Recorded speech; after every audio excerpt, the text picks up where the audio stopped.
Hello friend, हमारी आज की कहानी है परिवार। एक ऐसा परिवार जो 5 साल से एक दर्द को लिए जी रहा था और वक्त के साथ उस गम के साथ जीना सीख भी लिया था।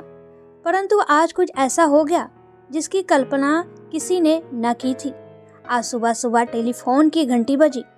गुप्ता जी वहीं हाथ में चाय लिए अखबार पढ़ रहे थे। टेलीफोन की घंटी की आवाज़ सुनते ही उन्होंने झट से फ़ोन उठा लिया। हेलो, कौन बोल रहा है? तभी उधर से आवाज़ आई, हेलो पापा मैं हूँ शिल्पा, गुप्ता जी की बेटी। शिल्पा नाम सुनते ही ऐसा लगा मानो चारों ओर शांति सा छा गई। गुप्ता जी की आंखें भर आई, परंतु उन्होंने थरथराती आवाज में कहा, कौन शिल्पा? मैं किसी शिल्पा को नहीं जानता। यहाँ इस नाम से कोई नहीं रहता। तभी उधर से शिल्पा ने रोते हुए कहा, नहीं पापा, ऐसा मत बोलिए। आप जानते हैं मुझे, मैं हूँ आपकी बेटी शिल्पा। मेरे गलती के लिए मुझे माफ़ कर दीजिए, पर मेरे से बात कीजिए। ऐसे पहचानने से इनकार मत कीजिए। पापा, मुझे आपकी ज़रूरत है पापा।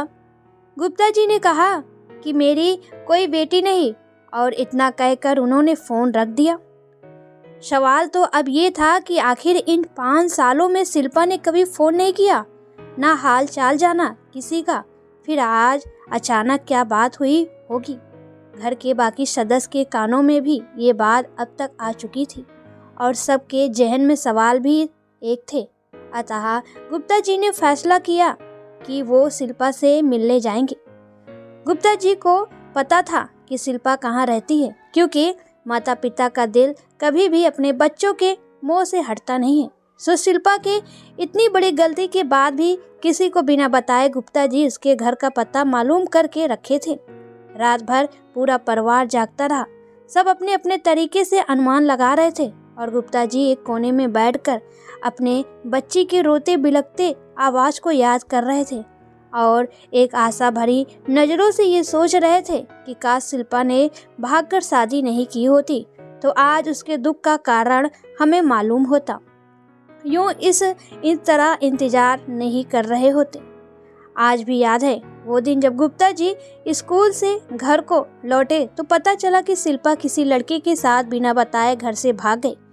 इस खबर के सुनते ही गुप्ता जी की जो हालत हुई थी वो उन्हें आज भी याद है। पूरा परिवार शोक में डूब गया था।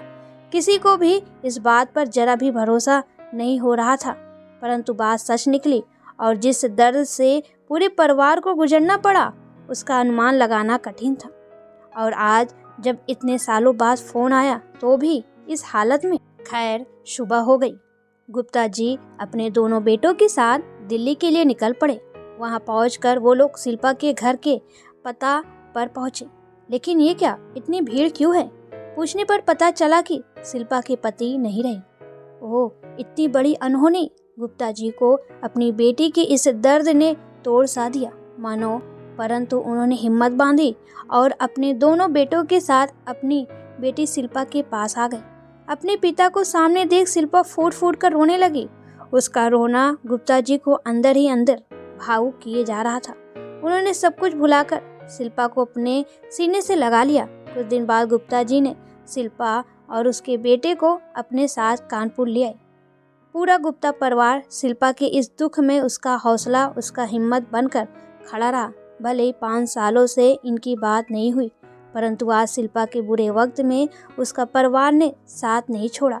नाराजगी अपनी जगह है और परिवार का प्यार, उसका अपनापन, उसका साथ, परिवार की एकता एक तरफ है। और इस तरह शिल्पा अपने परिवार के बदौलत एक खुशनुमा जिंदगी जी रही है।